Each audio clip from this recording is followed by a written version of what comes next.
حضرات و خواتین، ہم میں سے اکثر والدین آج کے دور میں اپنے بچوں کے بارے میں یہ شکوہ کرتے نظر آتے ہیں کہ جی بچے ہماری بات نہیں سنتے۔ ہم بچوں کو کہتے ہیں کہ رات کو جلدی سو جایا کرو، کہ صبح اٹھا کرو، قرآن کے ساتھ تعلق جوڑو، لیکن بچے ہیں کہ ہماری کوئی بات مانتے ہی نہیں ہیں۔ کسی دور میں تعلیم بالغاں کے نام سے ایک پروگرام آیا کرتا تھا۔ یہ وہ دور تھا جب شاندار تعلیم کی اہمیت اور ضرورت محسوس کی جاتی تھی۔ آج بھی اہمیت تو ہے، لیکن ترجیحات بدل گئی۔ میں ایسے والدین سے بڑے ادب کے ساتھ ایک سوال کرتا ہوں کہ آپ جب اپنے بچوں کو کہتے ہیں کہ صبح اٹھا کرو اور یہ کہتے ہیں کہ نماز مسجد میں جا کے پڑھا کرو، تو کیا آپ خود بھی یہ کام کرتے ہیں؟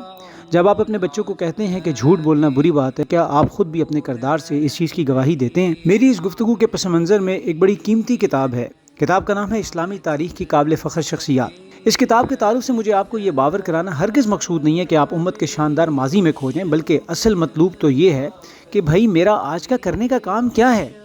کبھی طنز و مزاح کے پہرائے میں ہمیں یہ کہا جاتا تھا کہ پہلے بچوں کو ماں باپ یہ کہہ کر تھک جاتے تھے کہ بیٹا گھر میں کھیلا کرو اور وقت سے واپسی کیا کرو، اور آج اس موبائل کی برکات کی وجہ سے یہ معاملہ ہے کہ ماں باپ کہتے ہیں کہ بیٹا کبھی باہر بھی جا کر کھیل لیا کرو اور اس لختے جگر کو چھوڑ دو جو موبائل کی شکل میں تمہارے ہاتھ میں موجود ہے۔ دیکھیں جو معاملات مملکت خداداد پاکستان میں ٹرانسجنڈر ایکٹ، LGBTQ اور سوشل میڈیا کے اوپر جو بے حیائی کا طوفان چل رہا ہے، اس کے نام پر چل رہے ہیں، جو کچھ ہمارا میڈیا اس معاشرے میں پروموٹ کر رہے ہیں، عین ممکن ہے کہ مستقبل قریب میں خدا نخواستہ ہم اپنے بچوں کو یہ کہہ رہے ہوں کہ بیٹا شادی کسی لڑکی سے ہی کرنا، یا کہ بیٹی شادی کسی لڑکے سے ہی کرنا۔ نعوذ باللہ، نعوذ باللہ۔ حضرات و خواتین، یہاں پر ایک بڑا اہم سوال ہے، وہ یہ کہ ہم نے یہ گراوٹ کا سفر، تنزلی کا سفر اتنی برق رفتاری کے ساتھ ایک بلٹ ٹرین کے اندر بیٹھے ہوئے مانند کیسے طے کی؟ وجہ اس کی یہ ہے کیونکہ میری جنریشن کا تعلق میرے اجداد کی نسبت قرآن سے کمزور کیا گیا، اور قرآن مخالف نظریات کے انجیکشنز میرے خون میں جدید تعلیم کے نام پر اتارے گئے اور اتارے جا رہے ہیں۔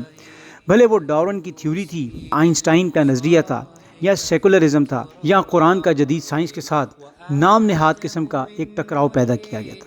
کیونکہ میری جنریشن نے مادی ترقی اور کیپٹلسٹک سوسائٹی کو آج کی اصل حقیقت کے طور پہ غیر شعوری طور پہ تسلیم کر لیا۔